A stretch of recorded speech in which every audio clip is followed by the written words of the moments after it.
Welcome dinner is the 3 that I've got this year.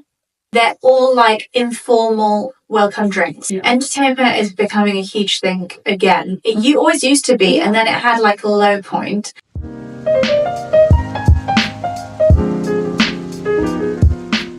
Morning everyone, welcome to our coffee morning sessions. We're super excited to get chatting about different things about the wedding industry and how we can help you further. As the peak of season is arriving, what do you think are the trends that couples are taking with them during these upcoming summer months? I mean, all of my weddings this year and next year for the moment are all destination. Very interesting. All of them.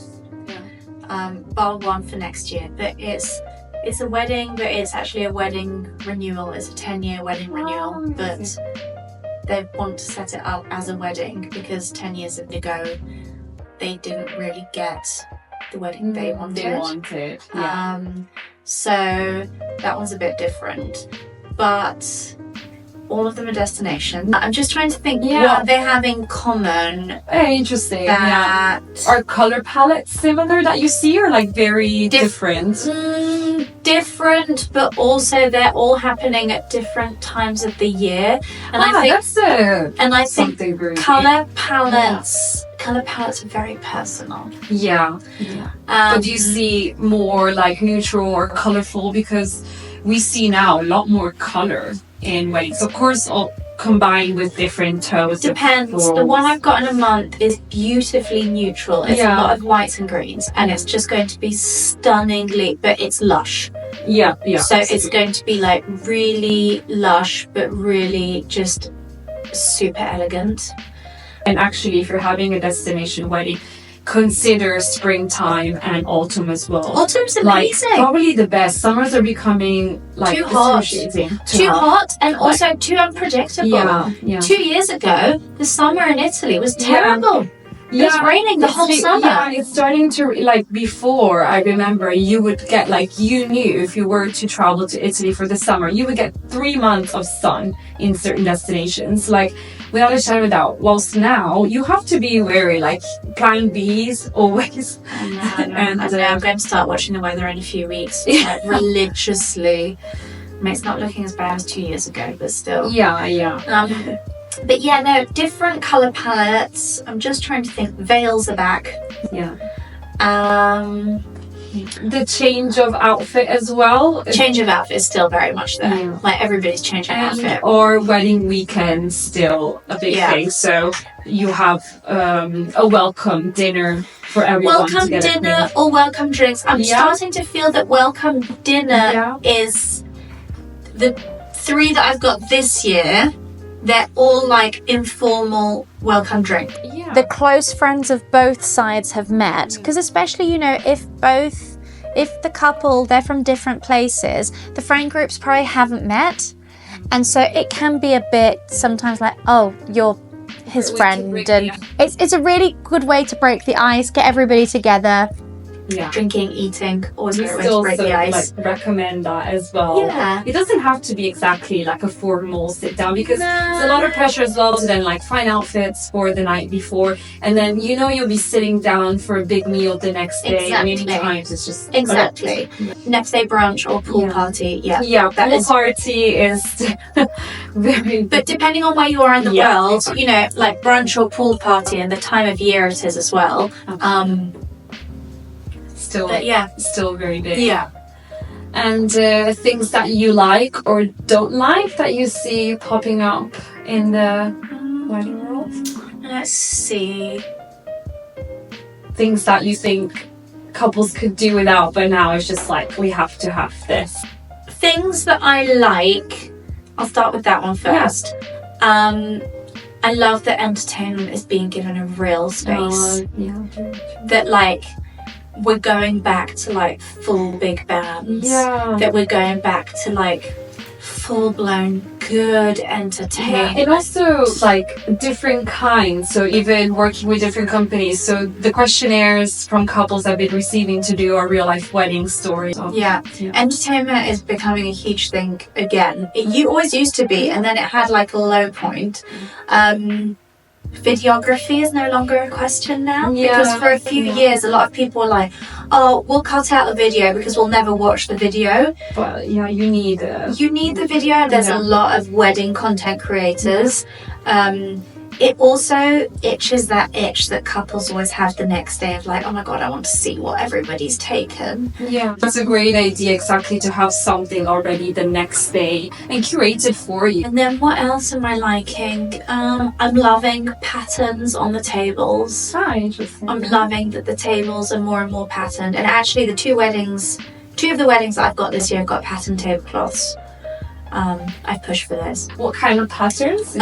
One is similar to this but in green. So toile de juillet, green toile de juillet. And the one in autumn is more of an Indian block print in like burgundy, green and white tones. Wow, so really lovely. Yeah. So another thing that I've noticed is how wedding gifting is changing, because of course now couples might already have like a home together before getting married. So this whole registry idea is changing, and sometimes you really don't know what to put on it, and at the same time your guests don't know what to buy.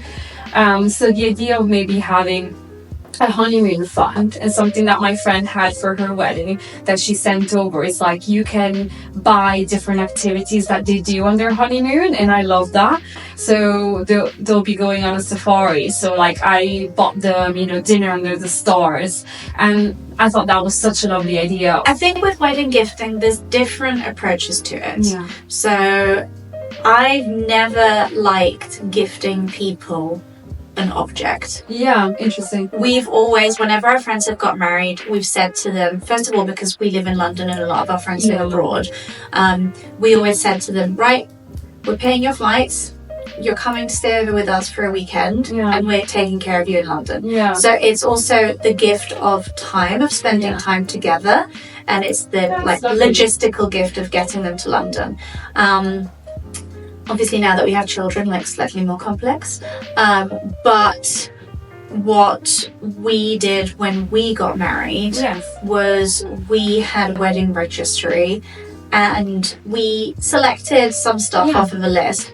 But the thing is, that specific one, I think it's the wedding shop. Yeah. They, what they said to us is basically, yes, you can select specific pieces, but ultimately the money is in this pot for you. And there isn't like an end date to it. So there were certain things like silverware or very specific experiences that were bought for us that we claimed and we got them. Other things that we weren't that fussed about, we've had the money there in the pot, and what was great about them and that we really liked is they had a whole baby section. Yeah, that's... So when it came to the point of having to buy a cot, a changing table, a pram, all of these different things that you need for babies, we were able to get everything through there with the money that people had gifted us when we got married. So it meant that what would literally be thousands of pounds that you have to spend on when you have a baby, we were able to get it all at that point through that. I think we've actually got still, a bit of money left. Wow. And we're redoing our garden next year, so we're like, okay, well then maybe we can get a nice parasol, or because the thing is, you will need things over time, but maybe not just in that specific moment of time. There is a point where you will move house, there is a point where you will have children, there is a point where you'll do up your garden, there is a point when, so it's actually quite nice to be able to, like the children's bunk beds, they were bought through that as well. Wow. So, I think that is a nice option. What my sister's opted for now is she's organised her whole honeymoon. They're going to Japan, like we did. And basically what they're doing is they're asking for a honeymoon fund. Yeah. They wanted to state the activities, but it was very difficult to then... Yeah, you need to find like... It's a huge amount of work to say this dinner will cost this much, this much. So what they're going to do is they're going to see how much each person gave to them. Mm-hmm. They're going to chart it, and as they go throughout the journey and the trip, they're going to make sure that they take a photo of them visiting this or having that meal or having that massage or whatever. And they're going to then send said photo with a little message of thank you so much. You paid for this dinner, or thank you so much, you paid for this boat ride, and they're going to like, so that people have that very personalized thank you, but it's kind of like a lucky dip of like, you don't know what part of the trip you've paid for. So that's the way they're going to do it. These are like really lovely. Thank you so much for watching us. We look forward to seeing you soon again on a new episode of the Coffee Morning Sessions. Thank you so much. Ciao.